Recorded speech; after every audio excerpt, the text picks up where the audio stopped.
Welcome to German Toofan Canal. যারা B1 course করতে আগ্রহী বা B1 পড়ছেন তাদের জন্য আজকের বিষয় প্যাসিভ ভয়েস, এবং শুধু নর্মাল প্যাসিভ ভয়েস নয়, এটা হচ্ছে মডেল ভার্ব সহ প্যাসিভ ভয়েস কীভাবে তৈরি করতে হয় এবং অ্যাক্টিভ ভয়েস কীভাবে তৈরি করতে হয় সেটা নিয়ে আজকে কথা বলবো। এবং জার্মান তুফান এক্সট্রাতে পাসিভ আইনস সম্পর্কে কথা বলবো, যেটা এখানে পাসিভ সোয়াই দেখতে পাচ্ছেন। আমি পাসিভ আইনস এবং আরও কিছু বিষয় জার্মান তুফান এক্সট্রাতে শেষের দিকে কথা বলবো। আশা করি ভিডিওটির সঙ্গে থাকবেন। আজকে আমি নেটওয়ার্কস 9 B1 কোর্সবুকের ক্যাপিটাল 10-এর প্যাসিভ যে গ্রামাটিক রয়েছে সেটি নিয়ে আলোচনা করব। আমরা যখন স্কুলে পড়েছি বা কলেজে পড়েছি তখন কিন্তু আমরা অ্যাক্টিভ প্যাসিভ ভয়েস নিয়ে পড়েছি। এখন অ্যাক্টিভ প্যাসিভ ভয়েস ইংলিশেও যেমন আছে, বাংলাতে যেমন আছে, সেরকম জার্মান ভাষাতেও রয়েছে। তো জার্মান ভাষাতে প্যাসিভ বা পাসিভ এখানে কীভাবে ব্যবহৃত হয়? প্রথমে অ্যাক্টিভ যেটা, সেখানে ওয়্যার টু ইট ওয়াজ, মানে কেউ কিছু করছে, এখানে কেউটাকে ফোকাস করা হয়, বা যেই কাজটা করা হচ্ছে, কে কাজটা করছে সেটার উপর ফোকাস করা হয়। উদাহরণস্বরূপ zum Beispiel die Tafel verteilt die Lebensmittel। Food bank দৈনন্দিনের খাবার দাবার বন্টন করে। ফেরটাইল মানে হচ্ছে ডিস্ট্রিবিউট বা বন্টন করা। এটা যদি প্যাসিভ করা হয় তাহলে প্যাসিভের ক্ষেত্রে বলা হচ্ছে যে হোয়াটস পাসিয়ার, মানে কি হচ্ছে, মানে এটা কে ফোকাস করে, নট কাকে, পার্সনকে ফোকাস করে না, মানে অবজেক্টকে ফোকাস করে। তো ওয়্যারটা হচ্ছে সাবজেক্ট আর ভার্সটা হচ্ছে অবজেক্ট। ইংলিশের ক্ষেত্রেও আমরা সেই জিনিসটাই পাই প্যাসিভ করার ক্ষেত্রে। তো এইখানে একটি উদাহরণ দেওয়া আছে, zum Beispiel die Lebensmittel werden von der Tafel verteilt। তো মানে হচ্ছে যে দৈনন্দিন খাবার দাবার বা বাজারপত্র ফুড ব্যাংক থেকে বিতরণ করা হয়। লক্ষ্য করুন এখানে ফর্মটা কি হচ্ছে, যে অবজেক্টটা নমিনেটিভ হয়ে যাচ্ছে প্লাস ভার্ডেন, আর ব্র্যাকেট হচ্ছে ফন ডেয়ার টাফেল, মানে হচ্ছে ইংলিশে যদি বলা হয় যে বাই টাফেল, যেটা বলা হয় যে যেরকম by me, the work is done by me, সেই বাই পার্টটা বা দ্য ওয়ার্ক ইজ, যেটা বাই বা উইথ ইংলিশে ব্যবহার করা হয়, সেইটা জার্মানে ফন হিসেবে চলে আসে। এখানে অন্য কোনো প্রিপোজিশন ব্যবহার করা হয় না, ফন ব্যবহার করা হয়। আর ফার্টাইল্ড হচ্ছে প্যাসিভ সোয়াই। এখানে এই কথাটা বলা হচ্ছে যে ইন প্যাসিভ সাচ কান মান মিট ফন দাটিভ ausdrücken war etwas tut।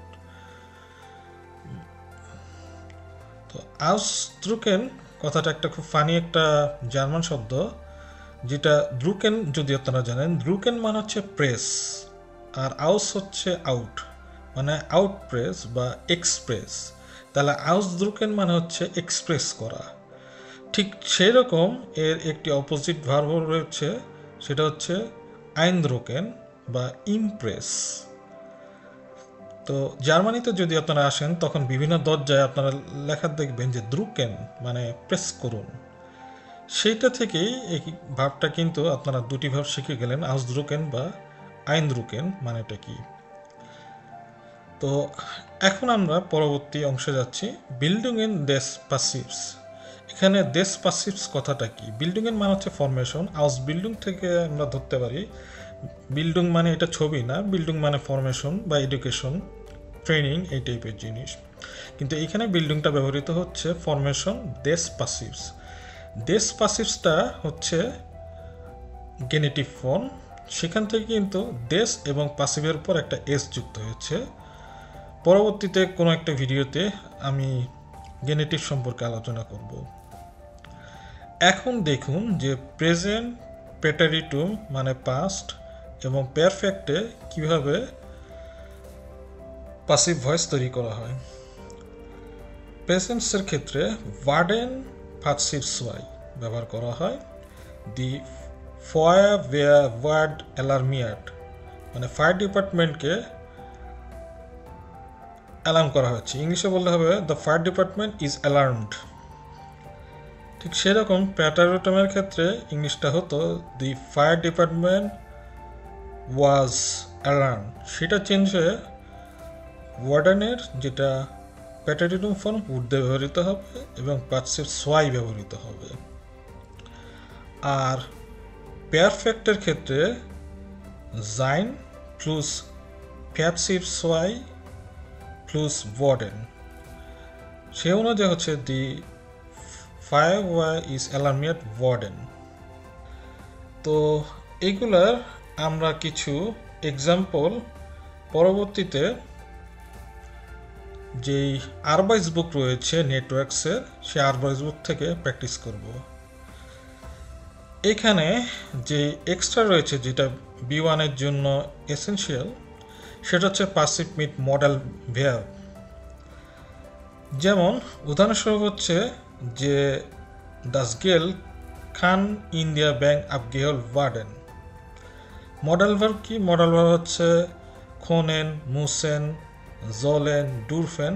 তো এখানে দুটার উদাহরণ দেওয়া হচ্ছে, আর বাদবাকি যে মডেল ভার্ব রয়েছে সবগুলোই কিন্তু এখানে আসবে। তো মডেল ভার্বের ক্ষেত্রে অনেকটা পারফেক্টের মতনই হবে ফর্মটা। সেটা হচ্ছে যে পারফেক্টের ক্ষেত্রে জাইন ব্যবহার করবেন, আর মডেল ভার্বের ক্ষেত্রে যে মডেল ভার্বটা রয়েছে সেই মডেল ভার্বের যে কনজুগেশনটা রয়েছে সেই কনজুগেশনটা ব্যবহার করবেন সাবজেক্টের সাথে প্লাস পাসিভ সোয়াই আর ওয়ার্ডেন ইন ইনফিনিটিভ দিবেন। এখানে মানেটা হচ্ছে দাস গেল খান ইন্ডিয়ার ব্যাংক আবগেহল ওয়ার্ডেন মানে হচ্ছে যে টাকা ব্যাংক থেকে উত্তোলন করা যায়। আর আইনেন শুনেস্টার মুসেন ফিয়েলে ডিঙে এ লেডি ওয়ার্ডেন। একটা শহরে অনেক কিছুই করা যায়, অবশ্যই অনেক কিছু করা যায়, যেটা ইংলিশ হবে in a city many things can be done. আশা করি প্যাসিভ ভয়েস কীভাবে তৈরি করতে হয় সেটা সম্পর্কে ধারণা হয়েছে। চলুন আমরা এখন উবুংস বুকে কিছু এক্সারসাইজ করি। এখন আমরা নেটওয়ার্কস 9 B1 উবুংস বুকসের ক্যাপিটাল জেনে খুলেছি, যেখানে জয়টা নাম্বার 100 জিপসন সাইটেতে বা পেজে আপনারা এই এক্সারসাইজটি পাবেন। এখানে আমরা যেই প্যাসিভ ভয়েসের যে রুলসগুলো পড়েছি সেগুলোর ব্যবহার করে কিছু এক্সাম্পল দেওয়া হচ্ছে। Zum Beispiel অ্যাক্টিভ হচ্ছে দেয়ার ফারকাউস লাইটার বেস্টেল দাস গিমুসে, মানে হচ্ছে যে সেলস ম্যানেজার এই সবজিগুলা অর্ডার দিলেন। এটা কিভাবে চেঞ্জ হলো প্যাসিভে? প্যাসিভের ক্ষেত্রে উপরে লেখা আছে দাস গেমুসে ওয়ার্ড বেস্টেলড। তা আমি এক্সপ্লেন করি এটা কিভাবে হলো। যে অবজেক্টটা হয়ে যাবে সাবজেক্ট, দাস গেমুসে, তারপর ফর্মুলাতে রয়েছে বা রেগুলারে রয়েছে যে ওয়ার্ড যুক্ত হবে। কেন ওয়ার্ড হবে? কারণ হচ্ছে গেমুসেটা সিঙ্গুলার ওয়ার্ড, তারপর হচ্ছে বেস্টেলড। আর ফারকাউফেস লাইটার এটা আপনি দিতেও পারেন নাও দিতে পারেন, সেই হিসেবে দাস গিমুসে ওয়ার্ড বেস্টেলড। ঠিক সেরকম পরবর্তীতে আমরা যদি যাই আইন এল কাভে ব্রিং দান দাস গিমুসে ইন দেয়ার সুপারমার্কেট, সেটার এখানে অবজেক্ট কোনটা?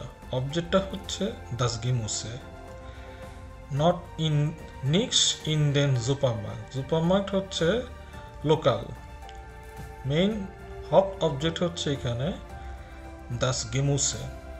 তো সেটাই এখানে ব্যবহার হয়েছে। এবং এইখানে দান যেটা, এটা আপনি ব্যবহার করতে পারেন।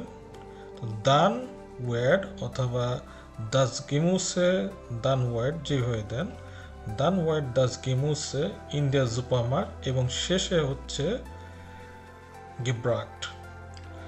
আর এইখানে যে ফর্মুলার যেই ওয়ার্ড ছিল সেটা ব্যবহৃত হয়েছে। আপনি এইভাবে লিখতে পারেন যে দান দাস গিমুসে ওয়ার্ড ইন দ্য সুপারমার্কেট গিব্রাক্ট।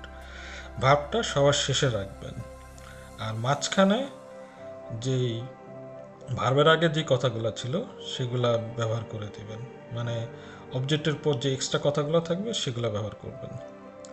ঠিক পরবর্তীটা দি কুন্ডেন কাউফেন দাস মাইস্টেন গেমুজে ইন সুপারমার্কেট, এটার অবজেক্টটা কোনটা? এটার অবজেক্টটা হচ্ছে দাস মাইস্টে গেমুসে, মানে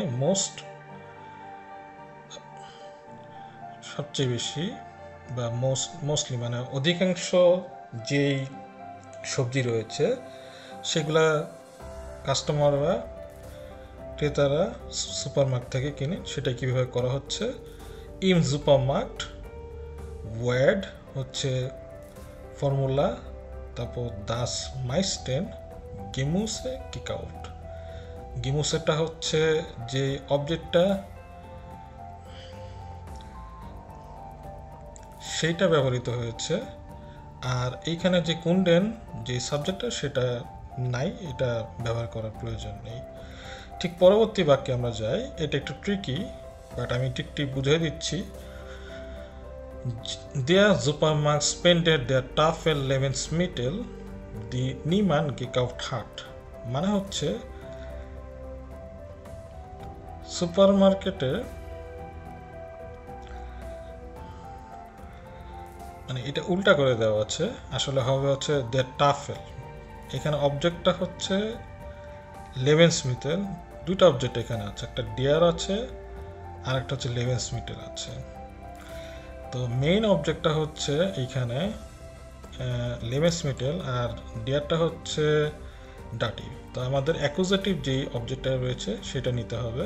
লেভেনসমিটেলটা সাবজেক্ট হয়ে যাবে, আর সেটাই কিন্তু এইখানে ব্যবহৃত হয়েছে, লেভেনসমিটেল।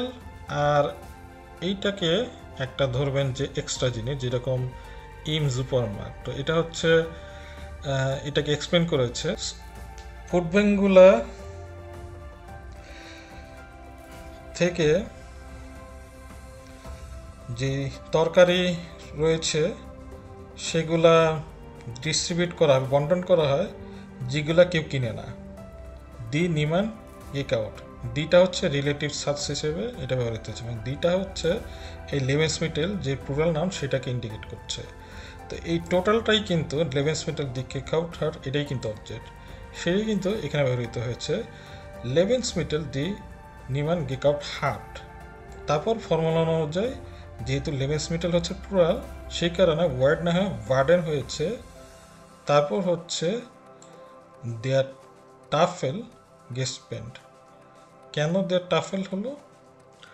কারণ হচ্ছে যে এইটা যে ডাটিভ অবজেক্ট রয়েছে সেটা মাঝখানে বসায় দিতে আমি বলেছিলাম আগে, অন্যান্য যে এক্সট্রা জিনিস থাকবে সেগুলো মাঝখানে বসাবেন, আর সবার শেষে ভার্বটি দিয়ে দিবেন, এবং ভার্বের পার্সিভ সোয়াই ফর্মটা আসবে। আর লাস্টের যেটা রয়েছে দি লেভেনসমিটেল ভার্ডেন ফন দেয়ার টাফেল ফার্টাইল্ড, এটার যে অ্যাক্টিভ ফর্ম রয়েছে দেখুন, দি টাফেল হচ্ছে সাবজেক্ট, এইটা শেষের দিকে গিয়েছে অবজেক্টের, এবং আমরা নিয়মই পড়েছিলাম যে ফন দেয়ার টাইল বা বাই বা উইথ মি সেটা আপনি ব্যবহার করতে পারেন। তো সেটা মাঝখানে আমরা দিয়ে দিলাম, যেটা সাবজেক্টটা আমরা অবজেক্টটা শুরু করি, অবজেক্টটা সাবজেক্ট হবে। দি লেভেনসমিটেল ভার্ডেন কেন হলো? লেভেনসমিটেল প্লুরালের কারণে। আর ফন দ্য টাফেল মানে হচ্ছে ফুড ব্যাংক দ্বারা ফার্টাইল ডিস্ট্রিবিউট করা হয়। আশা করি এই ব্যাপারটি ক্লিয়ার হয়েছে। এখন চলুন যেই এক্সট্রা নিয়ে আমরা কথা বলবো, জার্মান তুফান এক্সট্রা, সেটা নিয়ে আসা যাক। তো পার্সিভ সোয়াই আমরা অনেকেই শুনেছি। তো পার্সিভ সোয়াই তো আমরা দেখি অনেক সময় পড়ার সময়, আবার মাঝে মধ্যে হয়তো পার্সিভ আইন্সও দেখি। তো পার্সিভ সোয়াই আর পার্সিভ আইন্স আসলে কি? এটা খুবই সিম্পল জিনিস। পার্সিভ সোয়াই হচ্ছে ভার্বের পাস্ট পার্টিসিপল ফর্ম, আর পার্সিভ আইন্স হচ্ছে ভার্বের প্রেজেন্ট পার্টিসিপল ফর্ম ইংলিশে। খুব সহজে যদি আমরা বলি, যেরকম অ্যালার্মিয়েট মানে হচ্ছে ইজ অ্যালার্ম বা অ্যালার্মড ইডি যুক্ত হয়েছে, মানে এটা একটা ভার্বের পাস্ট পার্টিসিপল ফর্মে আছে বা পার্সিভ সোয়াই ফর্মে রয়েছে। আর যদি প্রেজেন্ট পার্টিসিপলের কথা বলি, তাহলে অ্যালার্মিং আমরা ইংলিশে ব্যবহার করতাম, সেটা যেটা অ্যাডজেক্টিভ হিসেবে ব্যবহৃত হয় সেটাই কিন্তু পার্সিভ আইন্স, এবং সেক্ষেত্রে অ্যালার্মিয়েটের ক্ষেত্রে অ্যালার্মিয়েন্ট হয়ে যেত, বানানটা আলাদা হয়ে যেত।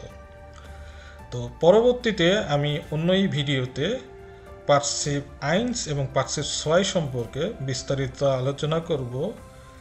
তখন আপনারা সেই ভিডিওতে দেখতে পাবেন যে পার্সিভ আইন্স এবং পার্সিভ সোয়াই কি এবং কিভাবে এটি জার্মান ভাষায় ব্যবহার করা হয়। 2 নাম্বার জার্মান তুফান এক্সট্রা, সেটা হচ্ছে এই লাল বা কমলা গেওয়ার্ডেন। আমরা সবাই জানি যে ওয়ার্ডেন হচ্ছে বিকাম, সেটা পার্টস চেঞ্জ হয়ে ওয়ার্ডেন হয় এবং পারফেক্টের ক্ষেত্রে গেওয়ার্ডেন হয়। মনে রাখবেন, প্যাসিভের সময় কখনোই ভুল করে এটা গেওয়ার্ডেন ব্যবহার করবেন না। এই প্যাসিভের ফর্মেই শুধুমাত্র এটা ওয়ার্ডেন ব্যবহার করবেন, গেওয়ার্ডেন ব্যবহার করবেন না। গেওয়ার্ডেনটা হচ্ছে শুধুমাত্র, ওয়ার্ডেনটা যখন প্রিন্সিপাল ভার্ব বা ভার্ব হিসেবে ব্যবহার হবে তখন গেওয়ার্ডেন ব্যবহার করবেন। এখানে কিন্তু ওয়ার্ডেনটা কিন্তু এটা মেইন ভার্ব হিসেবে ব্যবহৃত হচ্ছে না, এটা কিন্তু একটা অক্সিলারি ভার্ব হিসেবে ব্যবহার হচ্ছে, সেই কারণে এটা কিন্তু গেওয়ার্ডেন হচ্ছে না, ওয়ার্ডেন হচ্ছে। আশা করি আপনাদের এই ভিডিওটি কাজে লেগেছে। যদি আমার এই ভিডিওটি আপনাদের কাজে লাগে তাহলে জার্মান তুফান চ্যানেলটি সাবস্ক্রাইব করুন এবং জার্মান ভাষা এভাবে বুঝে বুঝে পড়ুন, যাতে জার্মান ভাষার সব ভয় ভীতি আপনাদের চলে যায় এবং মনের মধ্যে তুফান জেগে ওঠে। পরবর্তী ভিডিওতে আবার আপনাদের সাথে দেখা হবে। সেই পর্যন্ত বিদায়।